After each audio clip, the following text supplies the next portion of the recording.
Hello everybody, this is Maniac 4 Bricks. Yes, I am insane. I've been streaming since 12:40 p.m. today, and it is now 10:20 something. I've been streaming for almost 9.5 hours. I'm tired. I've built 11 Lego movie sets. I've had many people on the stream, and I'm thankful for all of you being on there, and some having fun in unique ways. And here's just a quick recap from all that streaming and just showing how exhausted I am afterwards. And also a little preview of what may come in the future. Stay tuned for that. So, to start things off, I built these basically in order of hype with one or two of the poly bags that started out just as a warm-up. And then some of the smaller sets like MS Tricycle or the Lego Store exclusive one in the background.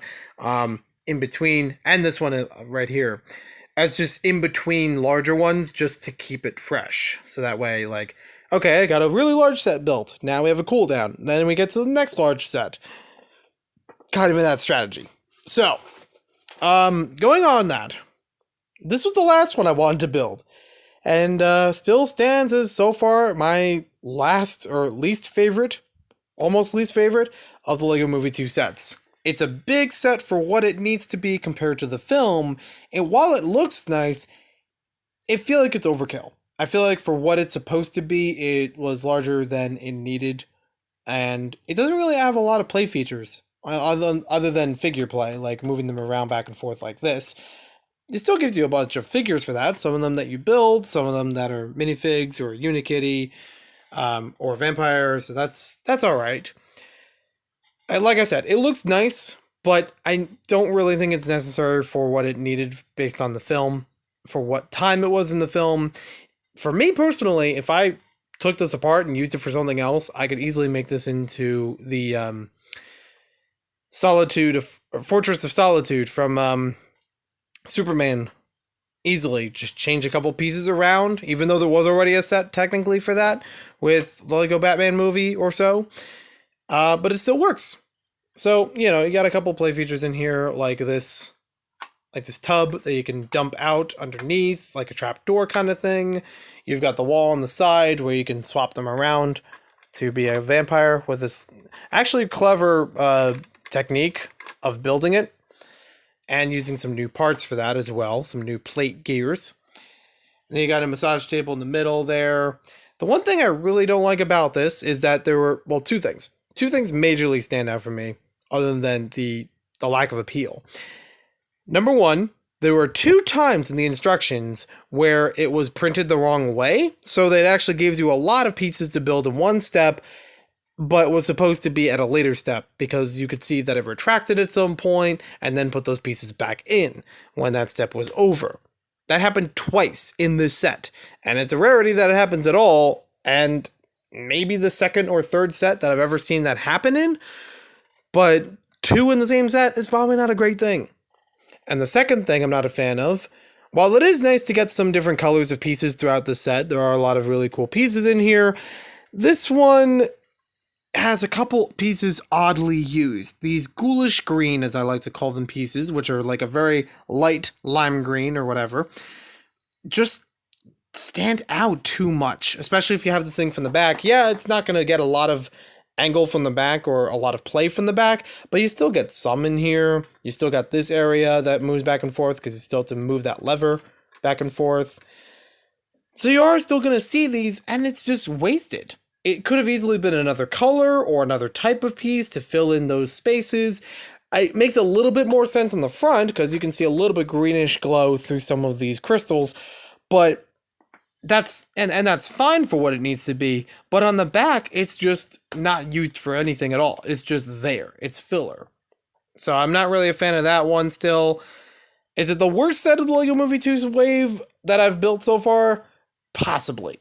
I'd say the other ones would be the Lucy suitcase, which I've already built, but I could talk more about all of them sometime later. In extensive detail on every one of the sets, good, bad, comparing for all the ones I have so far. This was kind of cute. These couple figures for only $10 or whatever, as a retail price. And it's got some good pieces in there. Got a really cool build for the chocolate bar. Easily could be taken and moved around to some other chocolate stand if you wanted to, but it's still cute as a walking eyeballed figure.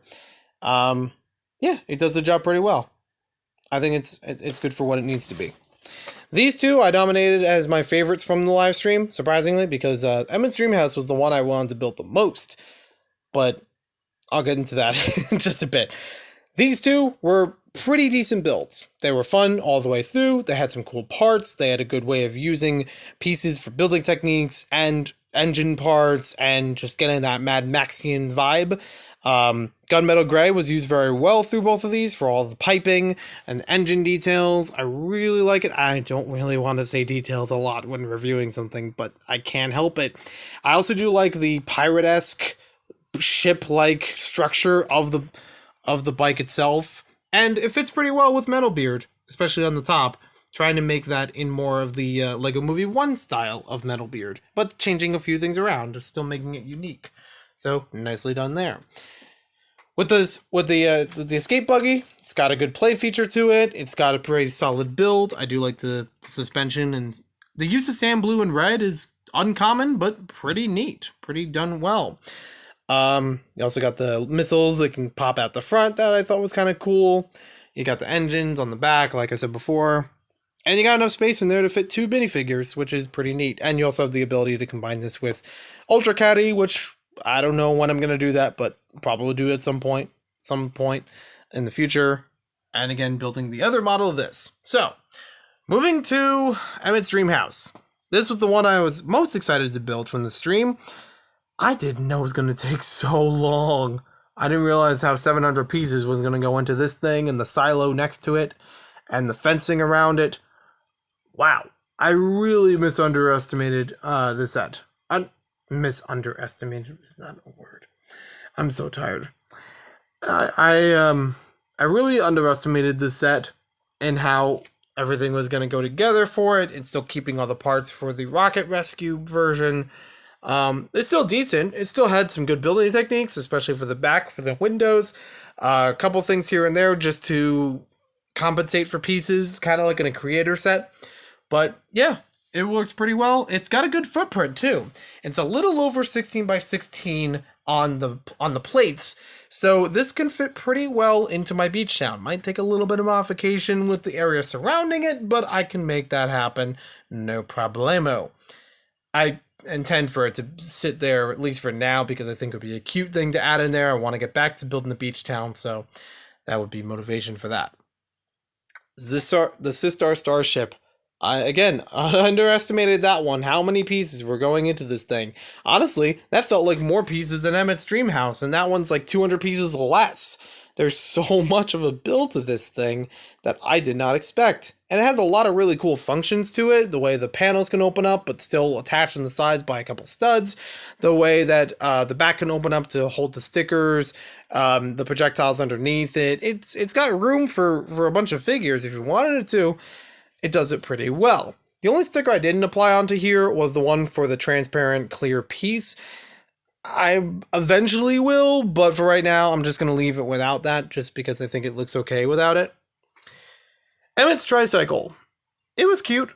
It was a simple little build, and it reminds me of a simpler time when I used to take a whole bunch of tire pieces and try to put them together like gears and try to spin them around. Like, they wouldn't actually do anything in a mock, but it was fun to at least try that, function out. And seeing that in a funny design, a funny construction-like design, just makes it better. I also do like, probably my favorite part about this, is the stand on the bottom to actually hold this thing up when it's out like this. Yeah, it's pulling back a little bit, but having it forward probably can be fixed by just moving those around or something around the base of those. And the stand for it, actually pretty clever. The way that those sit in there pretty nicely so that you can just park this thing right up to it. Stands up pretty well.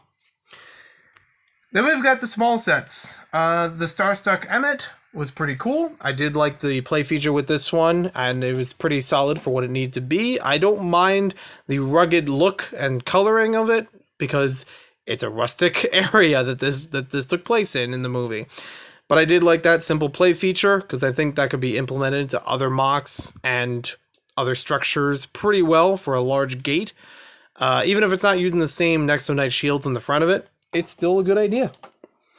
And you have the Plantimal and Rex set, mostly just a parts pack. It's good for a couple unique parts, seeing them in different colors here and there. And the Plantimals are cool, just having them all together, but it's not something that's overwhelmingly surprising to me, especially already building one of the other Rex sets with like the off-roader and having a Plantimal from that. Then we've got the Sistar Party Crew. The dance floor, Benny and Unikitty were pretty good in it. The boa was pretty interesting to feel that. I thought it was going to be more like a pipe cleaner, but apparently it's much softer and more flexible. So pretty neat there. I do also like that there's an extra face with Unikitty from both that and the Sweets set. As for Metalbeard, he's a decent build for what he needed to be. Not too large, not too small. I think it worked pretty well. Even though he is smaller than his other variant from the first Lego movie, but it's still a very colorful one for this movie and in the scenes he was in. I like the change up of some of the colors or some of the style for it, like his hand being a trumpet or my leg being a piano. And a couple extra colors, recolors and things, and printed piano tiles, which are pretty cool. Last but not least, possibly, is the Lego set from the Lego store. Yeah, I actually tried to fit it back in the box and a couple of things fell off of it, so that's why that's sitting like that. And it's okay. It's just a little more flora and fauna, just accessorizing if you wanted to build more up of Apocalypseburg. The main reason you would get that is for the sewer babies, which I think are available in other sets or some other versions of them. The minifigures, not much to write home about, because again, those variants are in other sets, rarely close to each other, like Sharkira, Emmett, of course. And the car build, it's okay. I mean, like I said, you can add that into other things, but as a playset on its own, it's just enough. It's not much, though, on its own. So there we have that. At some point later, I'm going to make a new Patreon post that's going to be about collectathons. I would love to bring that series back onto the channel, and I think Patreon supporters might actually enjoy the kind of videos that would be about that. If I really feel like it, I might try to make a collectathon early so that people can get inspired to join on Patreon and get to vote on the next one. So we'll wait and see. Thank you for watching this video. Hope you guys enjoyed it. Stay tuned for more on the main channel, and I'll talk to you later.